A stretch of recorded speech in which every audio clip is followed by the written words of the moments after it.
administração pública, olhando para a mensagem do livro de Esther. E a gente vai prosseguir olhando o capítulo de número 5. Penso que você, sem mais demoras, abra lá em Esther capítulo 5. E nós vamos tratar então da mensagem desse capítulo como preparação para a ceia e também como início da adoração pública dessa manhã. Então a gente começa olhando para a mensagem do capítulo 5 de Esther.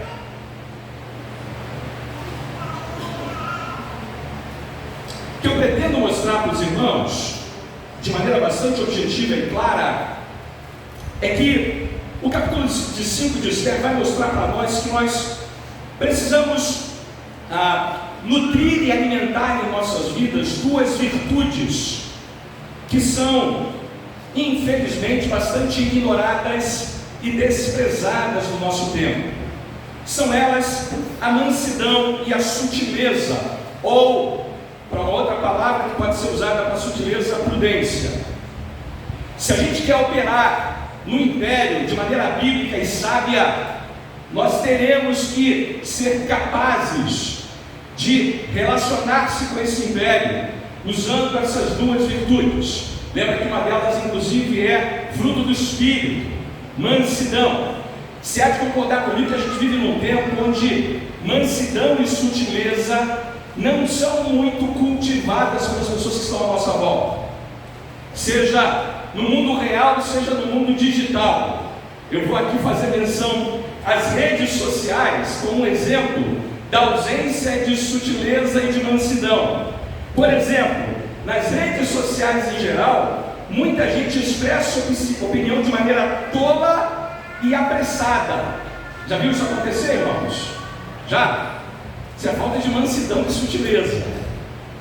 Olha, uma outra coisa que acontece muito nas redes sociais, as pessoas às vezes abrem a sua vida de maneira tão demasiada, de maneira até perigosa. A pessoa gosta de colocar lá, as compras, os hábitos, as férias. Só falta dizer para o ladrão onde é que está a chave debaixo de que vaso de planta. A ideia é que muita gente perdeu um pouco essa noção de que não dá para ficar dizendo tudo que acontece na nossa vida o tempo todo. Deve haver algum grau de mansidão e sutileza. E veja, o que eu quero dizer quando eu me relaciono, me refiro a essas duas virtudes. Mansidão pode ser descrito como brandura de gênio ou de índole, doçura e suavidade na maneira de expressar-se. Irmãos, como a gente precisa de mansidão na vida, né? Ser capaz de ter brandura, doçura, suavidade na maneira de se expressar. No império você vai pensar muito disso, mas há também necessidade de sutileza ou de prudência. E eu defino sutileza assim: calma, muita calma nessa hora. Já ouviu essa expressão? Muita calma nessa hora. Sutileza é sensatez, paciência ao tratar de assuntos delicados ou difíceis. Isso me dá um gancho para dizer o que está acontecendo no capítulo 5. Vamos lembrar o que está acontecendo de difícil na vida de Esther, na vida do povo de Deus, no contexto desse livro. Lembra que Esther está diante de um momento super difícil na vida dela, super complicado. Lembra que nos capítulos anteriores o Amã, o arqui-inimigo do povo judeu, consegue convencer o rei Assuero a decretar um edito, uma lei irrevogável, que vai fazer com que todos os judeus sejam mortos, aniquilados de uma só vez, jovens, velhos, crianças e mulheres, e eles deverão também seus bens serem saqueados pelos persas. Como se não bastasse, essa notícia trouxe luto para o povo judeu e impactou a vida de Esther. Esther é tirada da zona de conforto, da sua alienação, e aceita o desafio de falar ao rei em nome do seu povo, para preservá-lo, para poupá-lo, para que eles não sejam mortos por esse edito real. Mas ela tem alguns problemas para enfrentar. Primeiro, o rei já não chama ela à presença dele por 30 dias. Segundo, é que ninguém pode se apresentar diante do rei Assuero sem ter sido chamado por ele. E se essa pessoa for chamada por ele, A única maneira dela preservar a sua vida é que o rei dirija ela ao seu cetro real e ela possa então ser preservada. É portanto nesse contexto que Esther tem a difícil decisão de se apresentar ao rei, e ela no final do capítulo 4 decide que vai. Eu vou enfrentar o rei. Corajosa essa tal de Esther, né, irmãos? Mais corajosa do que muitos homens que eu conheço até hoje. Mais corajosa do que eu, inclusive. Corajosa, ela quer ir à presença do rei, sabedora desses problemas. Ela então decreta 3 dias de jejum, e ao final dos 3 dias, ela vai se apresentar ao rei. O capítulo 5 vai explicar para a gente o que vai acontecer na sequência. O que vem depois dessa decisão de Esther? Como é que o rei vai reagir a essa audácia, essa coragem da rainha se apresentar a ele? Veja, é importante fazer um gancho aqui, irmãos. Nós enfrentaremos na nossa relação com o império dificuldades muito semelhantes a essa. Haverá momentos em nossa vida em que a gente vai perceber que viver o Evangelho torna a vida mais difícil e não mais fácil. Não se engane quanto a isso, irmãos. Mateus capítulo 10, por exemplo, diz que os inimigos do homem passam a ser da sua própria casa, porque pode ser que a sua família se levante contra ele por causa do Evangelho. Nessa hora em que a gente é colocado nessas encruzilhadas que o império impõe, esse tratamento hostil à nossa fé e ao reino que nós propagamos, muitas vezes falhamos por não termos prudência e mansidão. Falhamos porque falta a gente aquilo que Esther esbanja nesse capítulo 5. É portanto disso que eu quero tratar com os irmãos. Você lá na faculdade, lá no colégio, lá na sua família, lá na relação do trabalho, você talvez esteja enfrentando um problema gravíssimo por conta da sua posição cristã. O que a gente faz nessa hora? Uma boa recomendação é: seja manso e sutil. Uma boa recomendação é: aprenda a se comportar com mansidão e sutileza, seja prudente na maneira de reagir a essas circunstâncias. O capítulo 5 está dividido em 2 momentos. Primeiro, aquilo que a gente aprende com Esther. E eu quero então começar olhando esse agir com mansidão e sutileza ou prudência, que vai do verso 1 ao verso 8. E a segunda parte do texto, que vai do verso 9 ao verso 14, vai falar do grande desafio que a gente tem ao agir com mansidão e sutileza, que é enfrentar os ídolos do nosso próprio coração. Então vamos começar olhando o que é dito para nós sobre esse agir com mansidão e sutileza. Abra então aí Esther 5, acompanhe comigo do verso 1 ao verso 8. Ao 3º dia, lembra, 3º dia do jejum, se aprontou com seus trajes reais e se pôs no pátio interior da casa do rei, defronte da residência do rei. O rei estava assentado no seu trono real, fronteiro à porta da residência. Quando o rei viu a rainha Esther parada no pátio, alcançou ela favor perante ele. Estendeu o rei para Esther o cetro de ouro que tinha na mão. Esther se chegou e tocou a ponta do cetro. Daquele alívio, né, irmão? Ainda bem que aconteceu isso. Lembra que a gente tem aqui um problemão para resolver, e ela vai lá, se veste, bota as roupas reais e vai em direção ao rei. Ela sabe que beleza não é o bastante para convencer o rei. Lembra de Vasti? Vasti era bela, fez o que não deveria, e ele mandou ela sair da posição de rainha. Não pensa que por ela estar bem vestida de maneira real, haveriam condições ali de convencer o rei Assuero. Mas há uma expressão no verso 2 que é importante para nós: alcançou ela favor perante ele. Quem fez com que o rei olhasse para Esther fazendo com que ela alcançasse favor perante ele, irmãos? Quem? Lembra que nós estamos pregando Esther e ele é o Deus oculto que trabalha no meio da confusão. Aqui é o momento que a gente vê isso acontecendo. Há um versículo em Provérbios 21, verso 1, que diz assim: como o ribeiro das águas, assim é o coração do rei na mão do Senhor. Ele, segundo o seu querer, o inclina. Ele está vendo aqui, é Deus inclinando o coração de Assuero para olhar para Esther de maneira favorável. Lembra?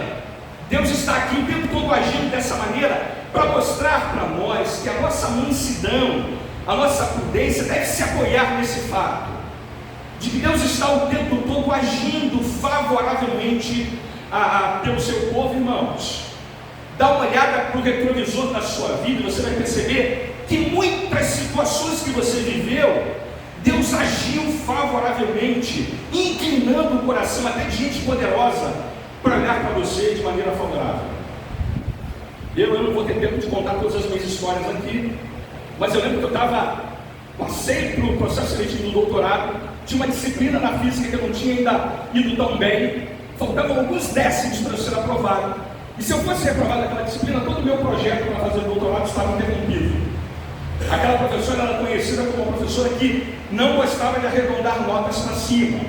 Eu acho que eu tinha ficado com 4.8, e 4.8 na minha cabeça era 5, na cabeça dela era 4.8, eu seria reprovado.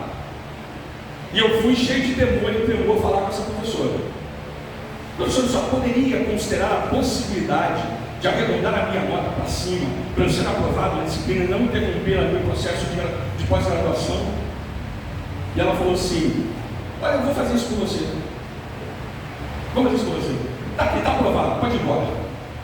E eu naquela hora lembrei que eu alcancei favor perante ela, exatamente da mesma maneira que Esther alcançou favor perante o rei. O que acontece na sequência? O rei então permite que ela se apresente diante dele. Veja no verso 3 até o verso 8. Então lhe disse o rei: que é o que tens em Esther? Qual é a tua petição? Até a metade do reino se te dará. Respondeu Esther: se bem te parecer, venha o rei Amã hoje ao banquete que eu prepararei ao rei. Então disse o rei: faze apressar a Amã, para que atendamos o que Esther deseja. Vindo, pois, o rei Amã ao banquete que Esther havia preparado, disse o rei a Esther no banquete do vinho: qual é a tua petição? E se te dará, que desejas? Cumprir-se-á, ainda que seja metade do reino. Então respondeu Esther e disse: minha petição e desejo são o seguinte: se achei favor perante o rei, e se bem parecer ao rei conceder-me a petição e cumprir o meu desejo, venha o rei com Amã ao banquete que lhes hei de preparar amanhã. Então farei segundo o que o rei lhe concede. Essa história é um pouco esquisita, né? Porque Esther fica adiando. Ela não diz para o rei o que ela quer. Veja, o que está acontecendo nessa altura da vida de Esther, da relação dela com Assuero, e o que está em jogo aqui? As fontes extras bíblicas dizem que quando alguém ia na presença do rei, sem ter sido chamado, essa pessoa não tinha o cetro do rei aprovando a presença dela na presença do rei. Havia um soldado, uma espécie de servo do rei, que ficava atrás do trono, com um machado na mão. Sabe para que servia esse machado? Para decapitar a cabeça dessa pessoa que havia se apresentado ao rei sem ter sido chamado por ele. Pense você numa condição semelhante como essa. Isso explica muito o que está por trás dessa atitude de Esther. O que ela está fazendo nessa altura do capítulo 5? Acompanhe comigo esse raciocínio, porque ele é muito importante para nós nessa manhã. Esther está agindo com mansidão e com sutileza, porque ela sabe que há uma série de problemas envolvidos naquilo que ela vai pedir a Assuero. Vamos lembrar aqui quais são eles. Primeiro, ela sabe que o rei terá que revogar uma lei que é irrevogável. Essa lei que havia decretado a morte dos judeus era uma lei medo-persa, era uma lei irrevogável. Segundo problema, ela sabe também que ela vai gerar um prejuízo para o reino. Lembra que os 10.000 talentos de prata eram a metade de todo o valor que era arrecadado pelo Império Medo-Persa no tempo de Assuero. 10.000 talentos de prata a menos que ele vai ter por conta da revogação da lei. Terceira razão, a reputação do rei vai ficar abalada, porque ele é um rei que numa hora assina o decreto de morte, na hora seguinte ele desfaz esse decreto. Quarta razão que ela tem na mente dela, ela sabe que ela vai ter que revelar a sua identidade para Assuero. Amados, até hoje Assuero não sabe que ela é uma judia, e já se passaram 5 anos desde que ela havia se tornado rainha. Você acha que isso tudo não pesa na balança diante da lição que ela tem para tomar? O que ela faz então? O que ela faz nos versos de 4 a 8 deixa a gente um pouco intrigado, é que ela não aproveita as oportunidades que tem para dizer o que tem que ser dito. O rei 2 vezes fala para ela assim: vou te dar metade do império. Nós não sabemos se é hipérbole ou real, tá bom?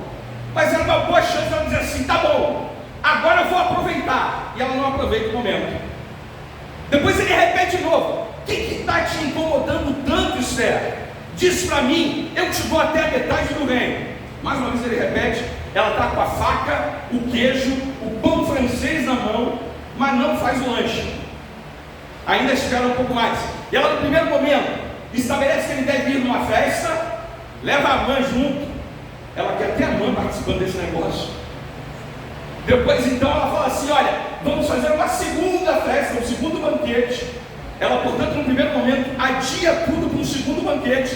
E no segundo banquete, ainda não diz o que ela tem para dizer. O que está acontecendo aqui, irmãos? Lembre de uma coisa: Esther está, de uma certa maneira, mantendo tudo em suspense, porque ela quer agir com sutileza e mansidão. Há 2 razões que são dadas pelos que estudam esse texto para explicar para nós por que ela está agindo dessa forma. A primeira razão é que ela está criando as condições para que o rei não tenha como recusar o seu pedido. Depois ele ter dito 2 vezes publicamente que vai se comprometer a dar a metade do reino para ela aproveitará isso para não permitir que o rei esqueça-se do tamanho da promessa que ele havia feito. É como se ela estivesse mantendo isso em segredo por enquanto, para usar essa informação a favor dela e contra o rei. Segunda razão, ela está se comportando para esse rei de uma maneira que ela sabe que ele gosta desse comportamento. Lembra que a atitude que o rei Assuero gosta de uma mulher, o atributo que ele quer enxergar nas suas esposas é mansidão. Não é isso? Vasti foi tirada do trono porque ela não era uma mulher mansa. Mais do que isso, ela quer deixar para o rei a impressão de que ele está controlando a situação, quer colocar as peças desse tabuleiro em posições adequadas para depois dar um checkmate. Ela está agindo com prudência e mansidão para aumentar as chances de sucesso para o que ela tem para dizer. Uma expressão boa no português é a seguinte: ela está comendo pelas beiradas. Já ouviu essa expressão? Às vezes você tem que aprender a comer pelas beiradas, irmão. Quem quer comer logo de cara acaba queimando a língua. Ela está fisgando o peixe, está deixando esse peixe se interessar por aquilo que ela tem para oferecer, para depois apresentar o que ela tem para dizer. Olha, aqui está um ponto super importante para nós, e é o primeiro ponto de aplicação dessa exposição. Irmãos, lidar com o império exigirá muita mansidão, sutileza e prudência da nossa parte, irmãos.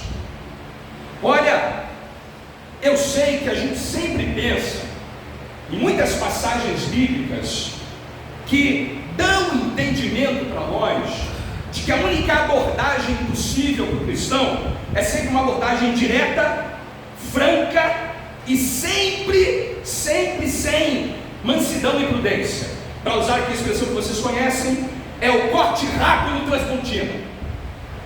Tem que ser sempre rápido, direto, objetivo. Ou seja, coragem para ser como Daniel e não se preocupar com as consequências. Não me entenda mal, não me entenda mal. De fato, em geral, essa é a melhor abordagem. Ser objetivo, direto e franco.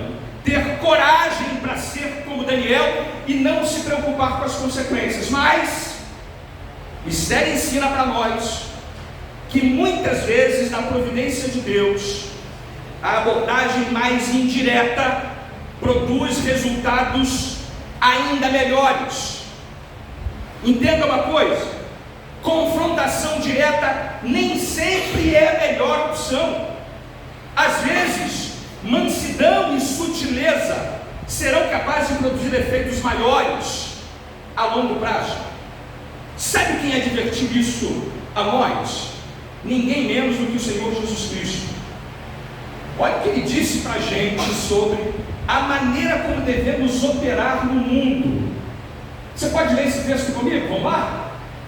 Eu estou enviando como ovelhas ante lobos. Portanto, sejam prudentes como a serpente e simples como as pombas. Mateus capítulo 10, verso 16. Eu sei que a gente não gosta de pensar em serpente. A serpente é um bicho que nós não consideramos de maneira positiva. Jesus está usando a serpente aqui de maneira positiva. Pensa num bicho que sabe a hora de ficar quieto. Já ouviu serpente chamando a atenção para si? Não. Serpente está sempre mansa, sutil e quieta. Mais do que isso, preste atenção num bicho que sabe se esconder. Serpente sabe se esconder, sabe a hora de atacar, sabe que precisa se proteger de muitos inimigos mortais. Estou falando que você tem que aprender a operar no império dessa maneira. Uma serpente que é prudente nas coisas que faz, que é sábia e mansa e sutil na maneira de agir. Esse é o primeiro ponto aqui, irmãos. Esther mostra para nós que ela está sendo extremamente mansa, sutil, porque ela está entre lobos. Ela está entre lobos, não se engane. Você e eu estamos entre lobos. E lobos que vão devorar ovelhas que não forem serpentes.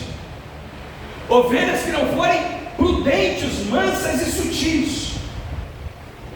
É isso que Jesus está chamando a nossa atenção e que aparece de maneira muito clara no exemplo e na vida de Esther ao se relacionar com Assuero. Ela está encontrando a melhor maneira de dizer para ele o que tem que ser dito, dadas as circunstâncias difíceis que ela enfrenta. Deixa eu dar um exemplo disso na Bíblia Sagrada, para esposas que são casadas com maridos incrédulos. 1 Pedro capítulo 3, abra lá.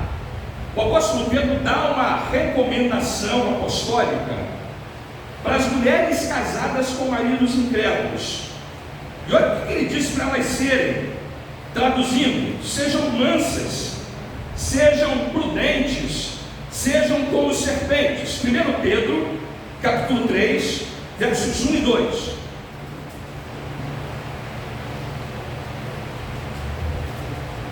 É dito assim: mulheres, sede vós igualmente submissas ao vosso próprio marido, para que, se ele ainda não obedece à palavra, seja ganho sem palavra alguma por meio do procedimento de sua esposa. E olha o que ele diz no verso 2: a observar o vosso honesto comportamento cheio de temor. Não seja o aborto da esposa o que é exterior, como frisado de cabelo, adereços de ouro, aparato de vestuário. Não é a roupa real que vai impressionar o seu marido. Não é a roupa real. Mas é o que é dito no verso 4. Seja, porém, o homem interior do coração, unido ao incorruptível traje de um espírito manso e tranquilo, que é de grande valor diante de Deus. Que coisa curiosa, né, irmãos? Está aqui uma área em que a abordagem precisa ser mansa, humilde, singela, sutil e prudente. Eu não vou ter tempo de apresentar várias outras áreas onde isso também deve ser aplicado. Mas lembre disso, às vezes a abordagem direta não é tão capaz de criar as circunstâncias quanto a abordagem indireta. O cristão foi chamado para ser no império alguém que, como Esther, sabe ser sutil, manso e prudente. Isso me leva então à segunda parte do capítulo 5, que depois de Esther ter abordado o Assuero dessa maneira inteligente e sábia, o capítulo se dedica a mostrar as reações de Amã. E nós não temos a história ainda em suspense, só o capítulo 6 que vai resolver como é que o pedido de Esther vai ser atendido ou não por Assuero. Eu vou deixar isso então para o próximo sermão. O que nos interessa agora é olhar como é que Amã vai reagir a isso. Como é que Amã vai reagir a esse convite que foi feito também a ele. E aqui eu quero mostrar que muito da nossa falta de mansidão e sutileza para operar no império resulta da nossa falta de compreensão de que os ídolos do nosso coração precisam ser confrontados. Precisam ser confrontados. E aí, eu quero que você leia comigo então o que é dito do verso 9 ao verso 14. É dito assim: então saiu Amã naquele dia, alegre e de bom ânimo, quando viu, porém, Mordecai à porta do rei, e que não se levantara nem se movera diante dele, então se encheu de furor contra Mordecai. Amã, porém, se conteve e foi para casa, e mandou vir os seus amigos e Azeres sua mulher. Contou-lhes Amã a glória das suas riquezas e a multidão de seus filhos, e tudo em que o rei o tinha engrandecido, e como tinha exaltado sobre os príncipes e servos do rei. Disse mais Amã: a própria rainha Esther, ninguém fez vir com o rei ao banquete que tinha preparado, senão a mim. E também para amanhã estou convidado por ela, juntamente com o rei. Porém tudo isto não me satisfaz, enquanto vi o judeu Mordecai assentado à porta do rei. Então lhe disse Zeres, sua mulher e todos os seus amigos: faça-se uma forca de 50 côvados de altura, e pela manhã diz ao rei que nela enforquem Mordecai. Então entra alegre com o rei ao banquete. A sugestão foi bem aceita por Amã, que mandou levantar a forca. Agora o texto vai olhar para Amã, e Amã tem um comportamento esquisitíssimo. Primeiro o texto diz que ele vem alegre e de bom ânimo. Aquele dia que ele conseguiu tanto que ele queria, está agora feliz com o que havia acontecido. Até que ele encontra Mordecai ali, aquele homem que não quer se curvar diante dele à porta do rei. E o texto diz que ele se transforma em alguém cheio de furor. E ele chega a dizer no verso 13: nada me satisfaz. E olha que ele tinha muita coisa, né? Ele era o homem mais poderoso do reino depois de Assuero. Ele havia sido convidado para essa festa que pouca gente havia sido convidada, além dele e do próprio rei. Por que ele muda tanto assim? O que está acontecendo no comportamento desse homem, que antes estava tão feliz e agora está tão irado, tão chateado, tão mal-humorado? Irmãos, olha, a gente não se compadece de Amã, porque Amã é apresentado para nós no texto como uma espécie de arqui-inimigo dos judeus. Ele não é alguém que provoque na gente sentimentos de simpatia para com ele. Nós, na verdade, não gostamos muito de Amã, né?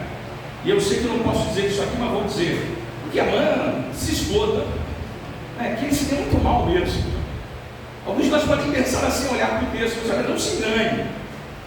Amã é colocado aqui E a vida dele é apresentada para nós nessa altura do texto, para que a gente seja também ensinado a partir do comportamento dele. Deixa eu tentar fazer o seguinte nessa altura da exposição.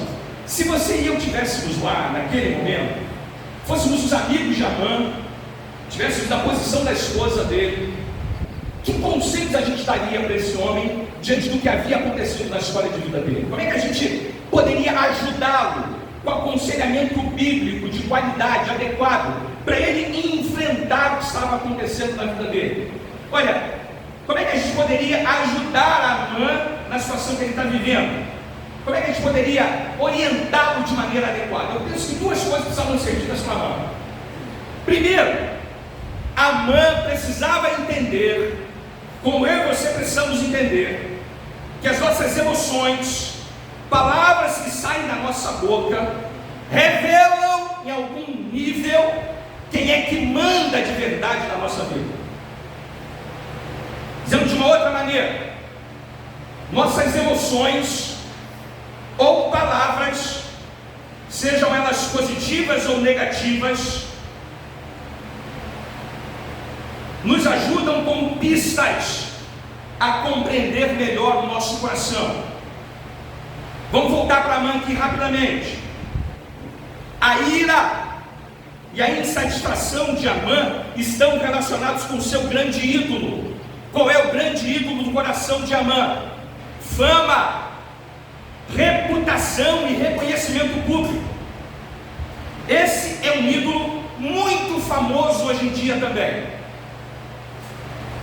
Amã está reagindo da seguinte maneira: qualquer coisa ou pessoa que ameace o meu ídolo, eu vou tratar com ira, com mau humor e com impaciência.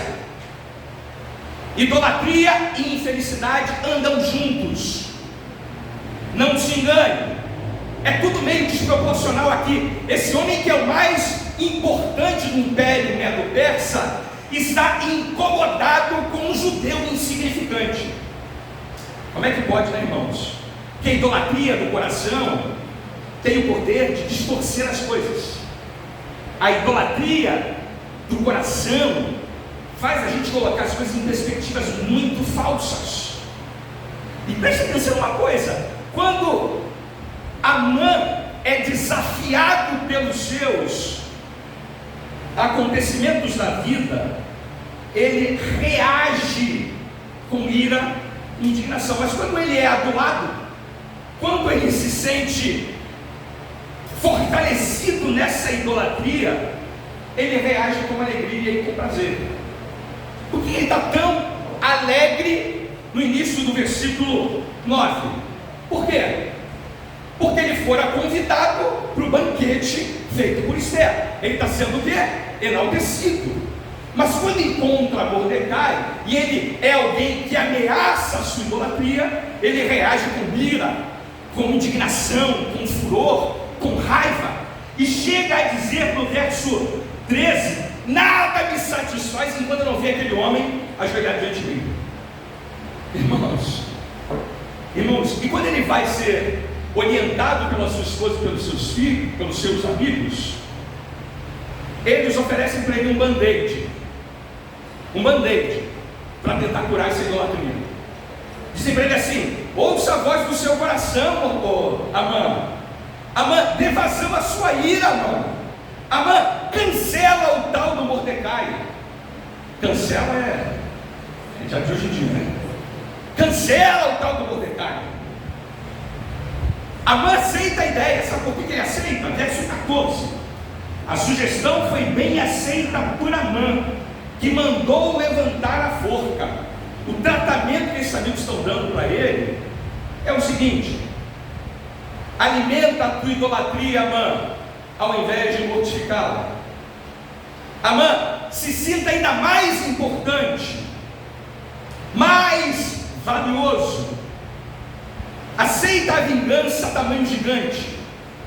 Essa forca aí de 50 côvados de altura equivale a 22 metros de altura, um prédio de 6 andares. Você vê que um homem que está muito preocupado com a sua reputação quer sempre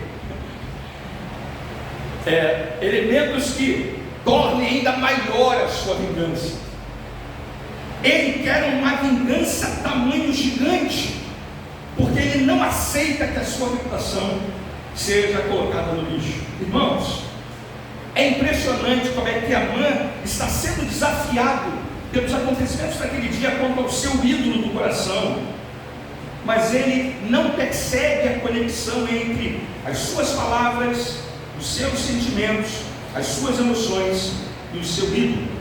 Ele permanece acreditando que vai ser feliz alimentando a sua própria idolatria. Deixa eu fazer aqui um ponto importante para nós. Amados, a gente às vezes não é manso e sutil na relação com o império. Falta a nós essas virtudes, porque muitas vezes estamos alimentando falsos ídolos em nosso próprio coração. E veja, as palavras que saem da nossa boca, as emoções que a gente sente, podem ser pistas de que esses ídolos estão sendo ameaçados ou adulados pelas circunstâncias.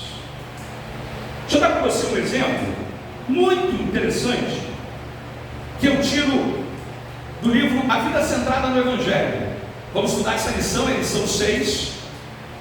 E na lição 6, que tem como título Ídolos do Coração, ele analisa, por exemplo, o pecado superficial da fofoca. Eu sei que nenhum de nós aqui comete esse pecado. Nenhum de nós fofoca. Nenhum de nós, irmãos. Isso aqui é só para um grupo muito restrito da Igreja de Cristo.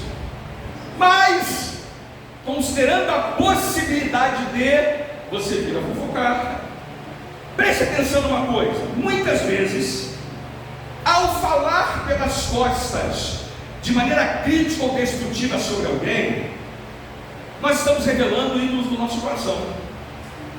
Por que a gente fofoca? Por que a gente procura essa atitude tão frequentemente em nossas vidas? Deixa eu dar para vocês alguns exemplos de ídolos que você pode estar alimentando no seu coração ao fofocar. Primeiro, ídolo da aprovação. Quero a aprovação das pessoas com as quais converso. Por isso que eu fico ali, que nem um pavão, chamando a atenção para mim mesmo.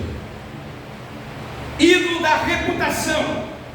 Quero me sentir importante, então uso as palavras para rebaixar a outra pessoa.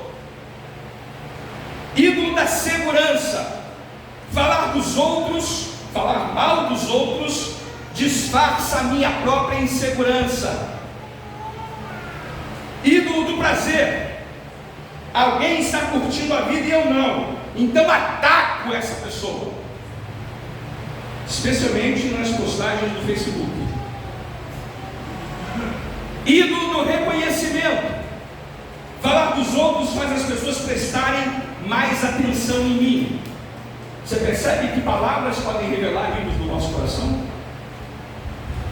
Você percebe que muitas vezes as palavras revelam aquilo que nós estamos adulando em nossa própria vida? Por isso que eu queria mostrar para você que não é um problema só de palavras. O Ian David faz uma afirmação que eu coloquei aí, vai também nos ajudar aqui. As emoções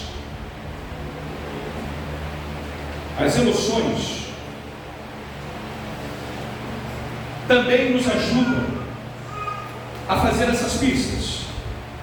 As emoções predominantes, sejam boas ou más, podem revelar os ídolos do nosso coração. O que nos faz ficar irados de maneira desproporcional à ofensa recebida?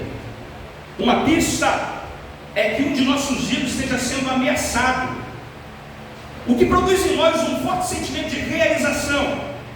Uma pista pode ser que um dos nossos ídolos está sendo afagado. Se a gente se sente muito prazeroso com alguma coisa, pode ser que isso seja uma prova de que um ídolo seu está sendo afagado. Está muito irado de maneira desproporcional, significa dizer que pode ser que algum ídolo da sua vida esteja sendo ameaçado. Preste atenção numa coisa, irmãos. Ídolo é qualquer coisa que seja mais importante de Deus para mim e para você. Ídolo é qualquer coisa que absorva o nosso coração e nossa imaginação, como só Deus deveria absorver. Ídolo é qualquer coisa que promete para você o que só Deus pode te dar. E o nosso coração é capaz de produzir uma fábrica interminável desses ídolos. E muito da nossa falta de mansidão e sutileza resulta de não estarmos confrontando esses ídolos do nosso próprio coração. Segundo conselho que a gente precisa dar para Amã é que ele precisa ser levado a compreender de uma vez por todas na vida dele que nenhum ídolo pode fazer por ele o que só Deus pode fazer. Ah, amado, esse era o problema de Amã. Esse é o problema do nosso coração. Amã precisava buscar na vida aquilo que só poderia ser satisfeito em Deus. Olha, Amã não precisava mais ficar mantendo a vida dele baseada naquilo que ele tinha ou quem era. Ele precisava aprender a descansar em Cristo, naquilo que Ele fez por nós e em nós.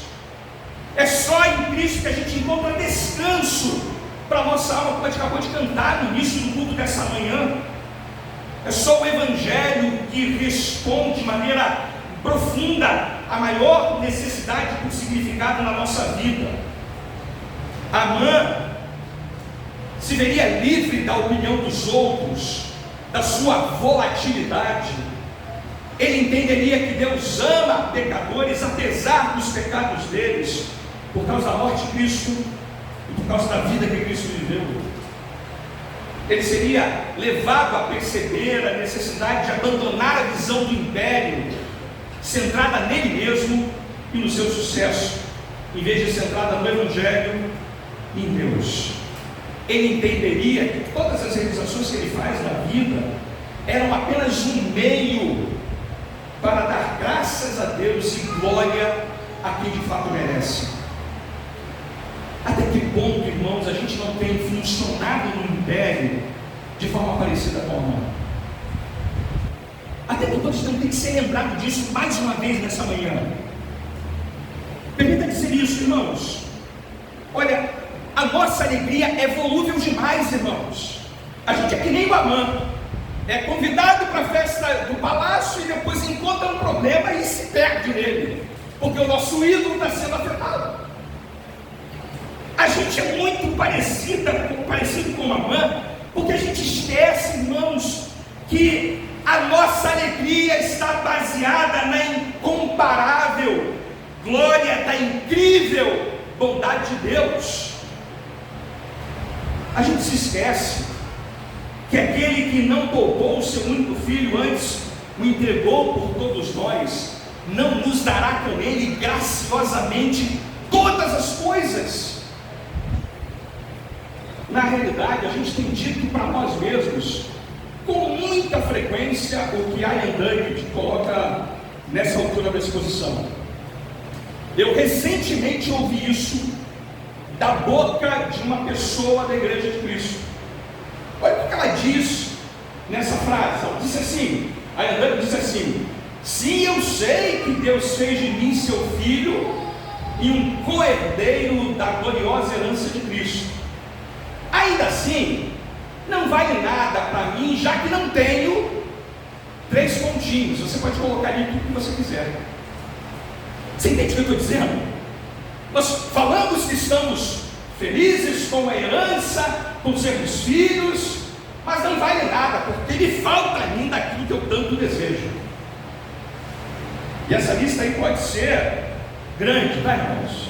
Ah, se eu tivesse dinheiro, é mesmo? Se eu tivesse uma família que me ame, ah, se eu tivesse um lugar para morar que não fosse aqui em Campo Grande, ah, se eu tivesse reconhecimento do trabalho, ah, se as pessoas do trabalho me dessem um aumento salarial e eu virasse chefe daquela turma, ah, se eu tivesse um namorado, porque Deus não me olha, Ele me dá um namorado. Cadê o meu namorado? Cadê a minha namorada? Ai, se eu tivesse um casamento, não casei, estou aqui esperando, mas se tivesse, aí tudo ficaria, que maravilha. Se eu tivesse um carro novo, não fosse aquele palio branco, feio, tivesse uma casa nova, uma casa de praia, mais filhos, uma cozinha arrumada, se eu pudesse ter um cachorro da raça tal, estou dando o meu, irmão.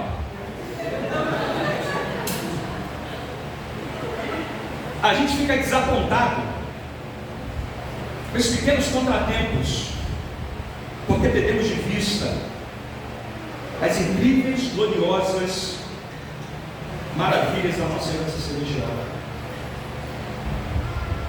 Nosso coração pode até dizer que está satisfeito com Cristo, mas na realidade não está operando assim. A mãe nos ensina a não cometer o mesmo erro. Veja com atenção as suas emoções, irmão, e verifica se ela não está revelando um pouco dessa idolatria do seu próprio coração, que o afasta das riquezas incomparáveis, incríveis do Senhor Jesus Cristo por nós. Eu tenho que terminar, são 10h53, e eu vou fazer rapidamente 3 aplicações. Primeiro, vamos suplicar a Deus que Ele mude o nosso coração. Essa é a primeira aplicação. Tem gente aqui que tem coração de pedra ainda, nem tem coração de carne, tem que ser regenerado. Suplique a Deus que isso aconteça na sua vida. Do contrário, você jamais expulsará os ídolos do seu coração.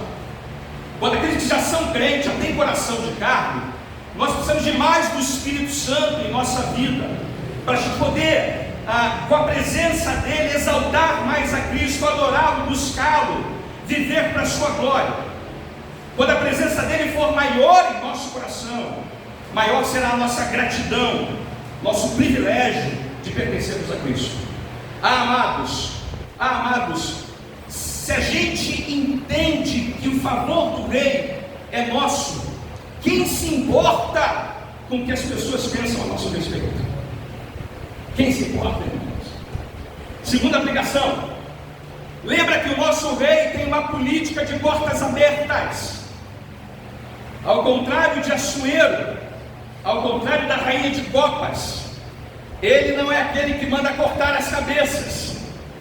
Aqui é uma referência às crianças. Esther vai até Assuero com os joelhos tremendo, coração apreensivo, sem saber se ela sobreviveria àquele encontro. Os caprichos do rei Assuero poderiam mandar cortar a cabeça dela. Não poderiam? Poderiam. Lembra que nosso rei não é como rainha de copas, nosso rei não é como Assuero. Ele não manda cortar as cabeças. Ainda bem, irmãos. Senão eu estaria aqui nessa manhã olhando para vocês só o corpo, tudo sem cabeça. Tudo sem cabeça. É isso, irmãos. Lembra de uma coisa: Ele mantém as portas abertas e nos convida frequentemente à sua presença.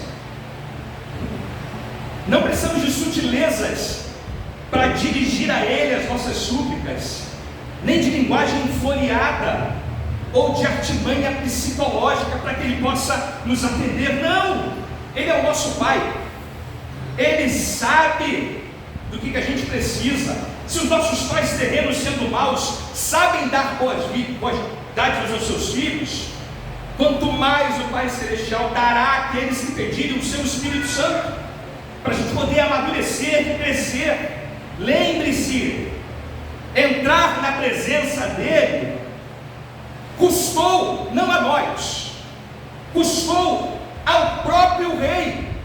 Lembre-se, a entrada é gratuita para nós, mas ela foi comprada por um preço que é incomparável, o preço do sangue do seu Filho na cruz do Calvário. O cetro dele aponta para nós, porque o juízo foi derramado sobre Cristo no Calvário. Podemos tocar no cetro de ouro, porque a paz foi paga pelo sangue de Cristo, mas paga de uma vez por todas. E agora nada e nem ninguém pode fechar a porta na nossa cara, porque nada e nem ninguém pode nos separar do seu amor. Esse é o privilégio que eu e você temos de estar frequentemente acessando o trono da graça, para derramar sobre ele as nossas preocupações, ansiedades e demônios. Pergunta que eu te faço mais uma vez: o que a gente está fazendo com esse privilégio, irmão? Nós temos um cartão VIP, Black, Infinity, esse é o nome, então, aí? Assinado a preço de sangue. Esse cartão nos dá acesso total ao trono da graça. O que a gente tem feito com o tamanho do privilégio, irmãos? Podemos ir ao Rei dos Reis, que manda no Brasil, manda em Brasília, manda no meu e no seu coração. O que temos feito? A verdade é que a gente tem feito muito pouco. A verdade é que não temos vivido a alegria dessa posição e desse privilégio.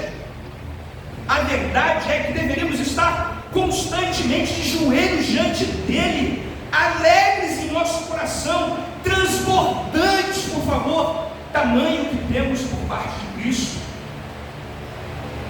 Funcionamos às vezes como ateus práticos, que ainda acreditam que o nosso futuro decide ou depende da nossa habilidade em manipular de maneira sutil o império em que vivemos.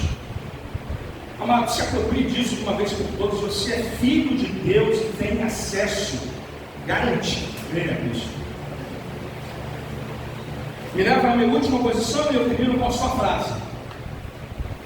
Toda essa história revela para nós uma última coisa: o plano de Deus no mundo vai adiante, nos levando a ser as pessoas que somos.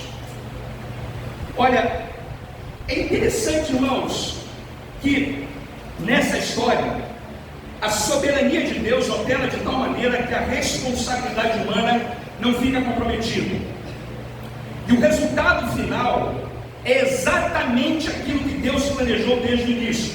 Preste atenção nisso. Deus usou a sutileza e a mansidão de Esther, Deus usou a teimosia de Mordecai, o egocentrismo de Amã, para levar cada personagem ao lugar exato onde Ele os queria.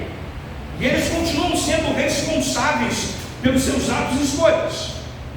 Foi o convite de Esther que insuflou o orgulho de Amã, a presença de Mordecai na porta do rei, acabaram com o bom humor de Amã.